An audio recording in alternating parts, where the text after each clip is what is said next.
Hey everybody, TacticAngel here, playing some World of Warships on the PlayStation 4. Today we're going to be taking a look at the USS Arizona, the Tier 5 premium American battleship currently for sale in the store.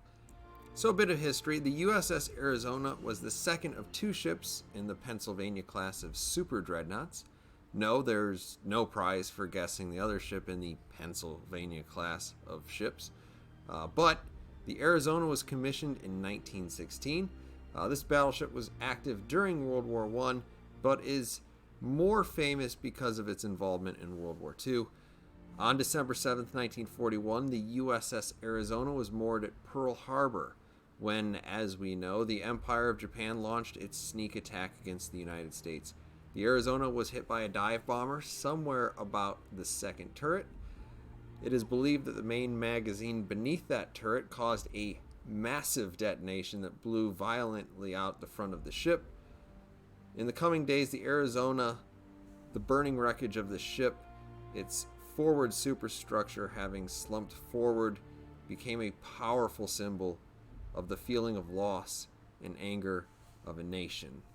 And so enters the Arizona into World of Warships. Now let me say something about this ship. This ship actually is usually compared to the New Mexico, and I'll be doing that too. The New Mexico is actually the lead ship of the class that came after the Pennsylvanias. So the New Mexico has every right to be a better ship than this in the game. But other than from an overall general performance point of view, I don't think that it is. The Arizona is really a beast, and I appreciate that really there's no other way to portray this ship. Like the HMS Hood, there's a lot of emotion and sort of national pride entombed in the wreckage of the USS Arizona, and if the ship was released in any state where it was sort of lacking, I think that some players would have gotten really upset. That said, let's actually talk about the stats of the Arizona in-game. I'm going to compare it to the New Mexico because I think if you are considering purchasing this ship, you should at least get to the New Mexico and see how it feels. Then you'll really understand a lot of the comparisons that I'm making. I do not recommend that most new players go out and buy a Tier 5 or 6 ship if they haven't played up to Tier 5 or Tier 6 yet, because there's a good chance you're going to run into some good players. You might run into me. I'm not saying I'm a good player, but they're going to know what's going on, and you're probably going to get wrecked, and you're going to feel like you wasted your money if you do it that way. So let's jump into these stats. First, we're going to look at the survivability. The Arizona really wins out here. Like, really wins out. It has 4,000 more hit points than in New Mexico. Its minimum armor value is twice as thick, and the only thing it really loses out at is its torpedo defense is 3% lower, which I would gladly trade on almost anything. In terms of artillery, the Arizona has 4 356mm Mark 9 guns, rather than the Mark 7 guns, which are on the upgraded New Mexico. As a result, it has a slightly slower reload, and the range is about 400 meters less, but the New Mexico does about 2 or 3% more damage. And this may be just speculation, but to make up for that, I actually feel like the Arizona is a slightly more accurate ship. I've only played about 25 games in it, but it seems like I hit a lot of stuff. In terms of the secondaries, these boats are basically exactly the same. Not that AA defense has a lot to do with the game right now, but the Arizona does have a slightly better long-range AA. It does get worse as you get closer to the ship, and eventually the New Mexico is better in some of these zones, the short, medium, and long-range AA. So as we move into maneuverability, the Arizona is unquestionably a more sluggish ship than the New Mexico. Clocking in at just 19.5 knots, that's with a speed flag on this. It's about 5% slower and about 6% slower on the rudder shift. And when I say that, understand I'm comparing this to a ship that is already fairly sluggish in the water. Then we go on to concealment. The Arizona is actually more visible than the New Mexico. I don't typically put camouflage on battleships because it's mostly pointless. The advantage that the Arizona has is if you buy it in a bundle, obviously it's going to have camouflage already on it forever, and you don't have to use it every round. That said, if you do want to put equivalent camouflage on the New Mexico, it is actually more stealthy than this ship, about 0.6 kilometers. They both share about the same air detectability and guaranteed detectability range. So I mean, short story, the Arizona is slower and a bit more unwieldy than the New Mexico. It feels like a brick in the water, but it also feels like a tank. That extra armor really allows it to do some incredible things. It can weather a lot of damage if you're bow tanking, and unless you're being shot at by a battleship that's a tier higher than you, you can bounce just an amazing amount of damage in this ship, and it's really a lot of fun if you get in the right situation. Alright, so here we go. We're getting into some gameplay. We're on fault line. I've cut out the first 30 seconds of this or so because it's not really going to make much of a difference. I turned a little bit to port, and here we go. We're trying to get up to speed. And as you can see, this is quite a task because this boat is slow. In any case, they start us so close to the enemy that I eventually get somebody else's spot. And here you're going to be able to see whether or not these guns are accurate, or if the person who's telling you whether or not you should buy this boat is accurate with his shots. I'd say pretty good there. Obviously, we score a Citadel. That's going to make us look just like amazing. There's a little bit of RNG there. We see another Arizona. We also see a Furry Taco. And trying to guesstimate about where we want to shoot. This is by no means the best game that I've played in this boat. I actually think this particular game that I'm showing you was the second or third game that I ever played in it. I have done more damage, but I've done some bizarre things in this boat, and I don't want to give you the wrong impression about its capabilities, what it will be good at, and what it will be not so good at. In this case, we are moving towards the center. I usually actually don't do this, but I think in the first 30 seconds that I showed you, or I didn't show you actually, I lost a lot of faith that anybody was actually going to come over here and make sure they didn't just run up the middle. So we are making sure that the middle is protected. We have a Pensacola here, and it looks like behind that we may have another Arizona. Obviously, I expect this to be a pretty popular ship, and it's a pretty good ship too. So there we get, 6 over penetrations. That's 50% hits. In a battleship, if you've played much American battleships, you know that's about as good as you're ever going to get, even though they're not all that far away from me. Looks like we're going to lose that cruiser behind the ridge. I am turning away just to make sure my side is a little better angled to him. I do not need him tearing my ship to pieces. As tough as I say this thing is, if you do stupid stuff in it, you will get punished in the side, just like any other battleship. So that Arizona is still steaming towards us. We have a pretty good angle, and as you can see, I can present slightly more than a 45 and still get all 4 of my turrets to face back at him. The angles on these turrets are just incredible, and it really does make it a joy to play. particularly since it is so well armored. Now that accuracy right there wasn't particularly amazing, but short range, high X, we got our one fire on him, which is what we wanted. He immediately put it out. This means the next time that we shoot him, and I do understand that I'm driving towards an island, which is why you see me slow down here.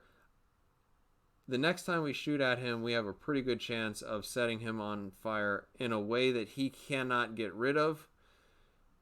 And I'm doing this because you really can't count on being able to just shoot this guy to pieces with AP. And actually, the fact he put that fire out was one of the reasons why my teammate was able to kill him. They got some flooding damage onto him, and then since he didn't have a damage control party, there was really nothing he could do about it.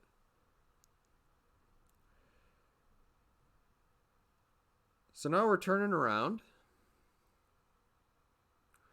and you will notice that in no way would you describe this as quick. I am looking over my port bow so that my turrets begin to turn in that direction. I would highly suggest, if you are turning an extremely unmaneuverable battleship like this, that you consider doing the same, looking in the direction that you want your guns to face as you turn your boat, while not really looking where you're going.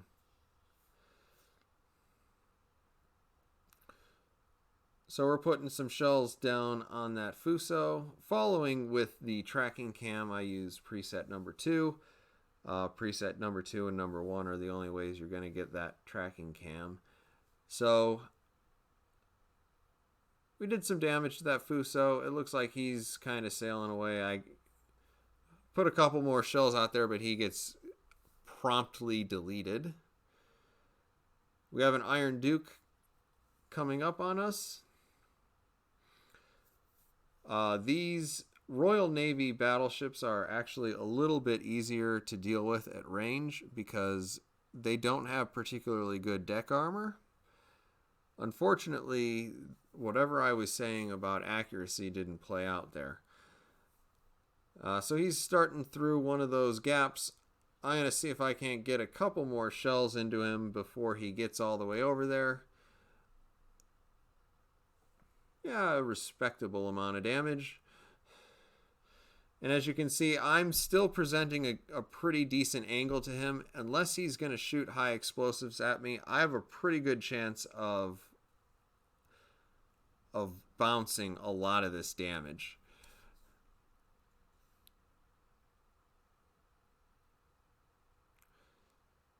Looks like I might be able to get one more shot off here.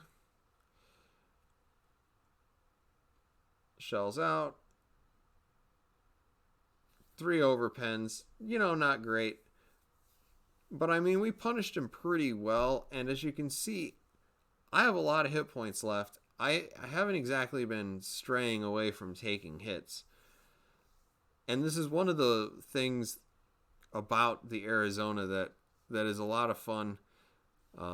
Kind of the thing about it that probably sucks the most, if you want to put it that way, is you are so slow that in a lot of cases, if you need to, really make a difference in the game, or if somebody starts to cap, you're not going to be the person who's going to be able to save your team. And sometimes that's really frustrating.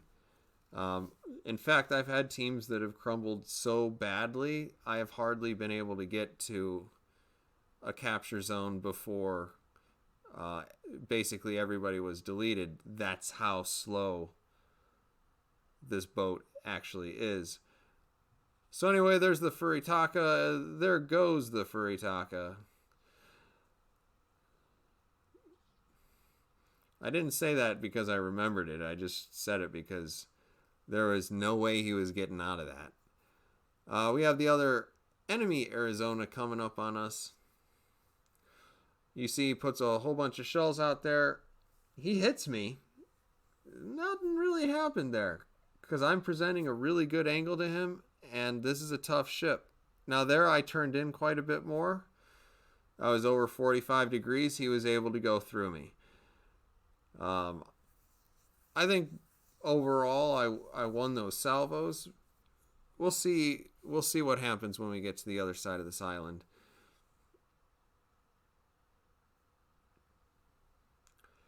If we ever get to the other side of this island. Yeah, this boat is slow.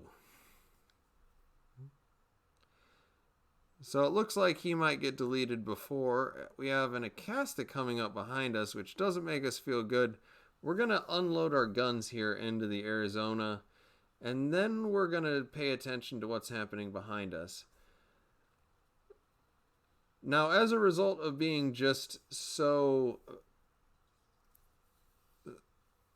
amazingly slow, there's actually a real feeling of helplessness when it comes to these destroyers, because I can't whip around. My guns, as you can see, are pretty slow. Obviously I'm not going to be able to outrun these torpedoes. Nothing can really outrun torpedoes, but I would be on the very bottom of that list. I take just the one off of the back of my ship, and that's really because I was paying attention to what was going on. I have high explosive loaded because there's no way I'm going to be able to do any damage to him if I shoot AP. It looks like he has decided maybe discretion's the better part of valor, so I launch a plane and tell him that I don't care. I don't care. Hopefully we're going to get our guns around to actually hit him. Our front guns, as you can see, are still going. We miss everything. What do you want? It's a battleship. But we get him in the end. Now the one thing I will want to say, I did mention I've played a few dozen games in this ship. Overall, I'd say the survivability of it is pretty incredible. One thing that I have noticed about it is it does seem to get its gun turrets knocked out fairly regularly, which I'm not sure if that's just that I've been unlucky or if that's an intentional nod to the fact that that's how essentially the actual Arizona was sunk. In any case, it is something to watch out for. There you can see our end result, 100,000 damage. I have done at least 30,000 more than that on occasion, but I don't want to give you an unrealistic expectation. Anyway, I hope you've enjoyed the video. I'll see you guys on the next one.